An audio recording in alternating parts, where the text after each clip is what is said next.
उन्हामुळे काळपट झालेले किंवा टॅन झालेले पाय अगदी घरच्या घरी गोरे पान आणि सुंदर कसे बनवायचे तेही कोणताही खर्च न करता तर चला पाहूयात। नमस्कार मंडळी, पुन्हा एकदा तुमचं स्वाती स्टाईल मध्ये अगदी मनापासून स्वागत आहे। तर तुमच्यासोबत सुद्धा असं घडतंय का? आता उन्हाळ्याचे दिवस चालू असल्यामुळे जेव्हा आपण बाहेर जातो आणि आपले पाय हात खूप काळपट पडतात, आपण हाताची कशी तरी खूप काळजी घेतो पण पायाची अगदी तशी घेत नाहीये, त्यामुळे आपले पाय एकदम काळे कुट्ट सुद्धा होऊन जातात आणि खूप साऱ्या टॅन होऊन जातात। त्यासाठी तुम्हाला घरगुती पद्धतीने अगदी काही खर्च न करता तुम्ही तुमचे पाय यावरून याकडे सुद्धा बनवू शकता। तर ते कसं, तर चला पाहूयात। बऱ्याचदा उन्हामध्ये फिरताना आपण पायाची पाहिजे तितकी काळजी न घेतल्यामुळे पाय काळपट होणं किंवा टॅन होणं साहजिक आहे। पण या पायांना आपण घरगुती गोरं पान बनवू शकतो। त्यासाठी आपल्याला काही स्टेप्स करायचे आहेत। तर त्यामध्ये आपण सुरुवातीला आपल्या पायाची जी अर्धवट गेलेली नेलपेंट आहे, जी की आपल्या पायांना खूप विचित्र लुक देते, तर ती काढून घेणार आहोत। त्यासाठी मी इथे वाइप्स वापरलेले आहेत। नेलपेंट रिमूव्हर तुम्हाला 20 रुपयामध्ये कुठेही कोणत्याही मेडिकलमध्ये किंवा शॉपमध्ये लगेच मिळून जातात। त्यामुळे तुमच्या जे पायाची नेलपेंट आहे इझिली निघून जाते। पायांच्या बाबतीत टॅनिंग सोबत होणारा दुसरा प्रॉब्लेम म्हणजे नखांच्या आजूबाजूला जे कॉर्नर असतात, तर त्या कॉर्नरमध्ये घाण साचून धूळ साचून जखम होते। तर हे होऊ नये यासाठी काय करावं हे पण आपण आजच्या व्हिडिओमध्ये बघणार आहोत। तर आजच्या व्हिडिओमधली पहिली स्टेप आहे सोकिंग। यासाठी तुम्हाला टप घ्यायचा आहे। टपामध्ये थंड पाणी गरम पाणी असं मिक्स करून कोमट पाणी करायचं आहे। त्यानंतर मी त्याच्यामध्ये बेकिंग सोडा घातलेला आहे, जो की आपल्या घरामध्ये खायचा सोडा असतो तो टाकायचा, थोडंसं मीठ टाकायचं आणि त्यानंतर तुमच्या घरामध्ये जे पण शॅम्पू आहे किंवा कंडिशनर आहे ते त्याच्यामध्ये ॲड करायचं। एक पाऊच ॲड केल्यानंतर मी ते अर्धा लिंबू आहे तो त्याचा रस काढून घेतलेला आहे।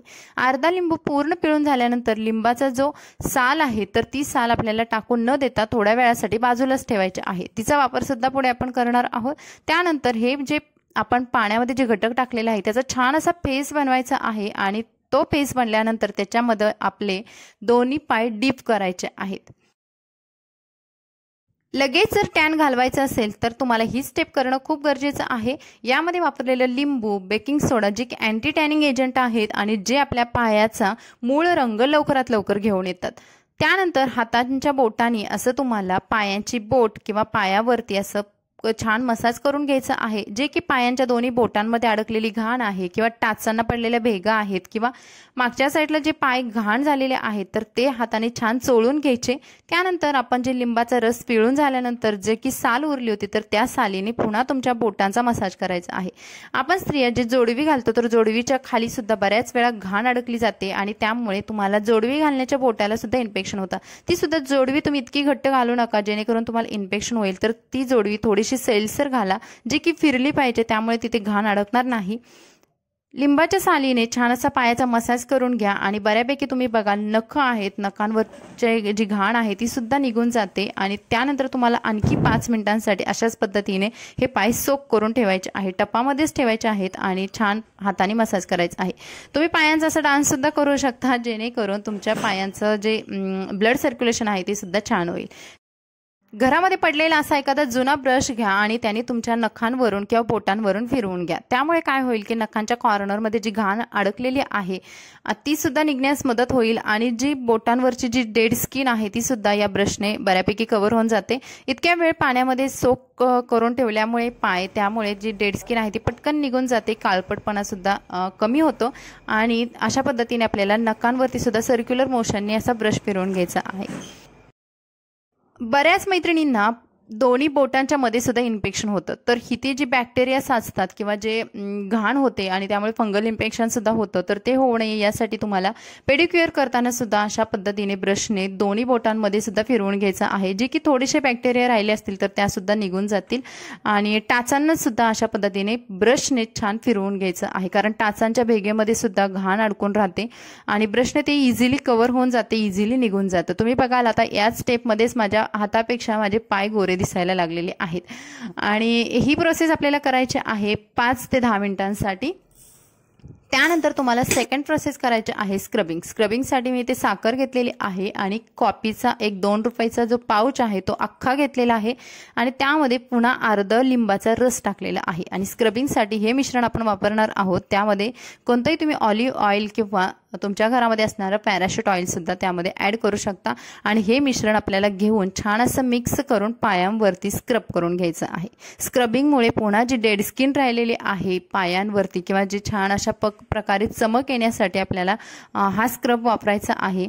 आता इथे बघा मी पायांवरती छान पद्धतीने चोळून घेते हा स्क्रब आणि या स्क्रबमध्ये वापरलेले जे कॉफी आहे किंवा साखर आहे ही सुद्धा लगेच तुमचं जे टॅन आहे ते बऱ्या प्रमाणात पटकन कमी करण्यासाठी मदत करत असतं। त्यामुळे आपल्याला गोष्टी जे वापरणार आहोत, जे पेडिक्युअरसाठी घरच्या घरी जे वापरणार आहोत, तर त्या अशा चॉईस करायच्या की जे आपल्याला लवकरात लवकर रिझल्ट देतील आणि हेल्दीसुद्धा असतील।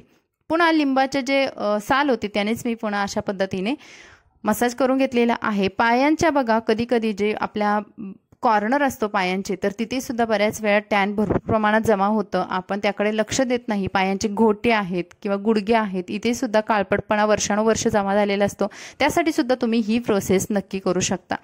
अशा पद्धतीने बघा मी हाताने सुद्धा हे प्रोसेस केली आणि त्यानंतर टपामध्ये हे पाय बुडवून ठेवलेले आहेत। इथे पुन्हा मी 1 ते 2 मिनिटांसाठी ठेवले आणि छान ऑइल पायाचं जे आहे ते निघण्यासाठी याच पाण्यामध्ये मी डिप केलं होतं। यामध्ये आपण शॅम्पू वापरलेला आहे, त्यामुळे जे चिपचिपीतपणा ऑइलमुळे झालेला आहे पायांना तर ते लगेच निघून जावं यासाठी ही स्टेप केलेली आहे।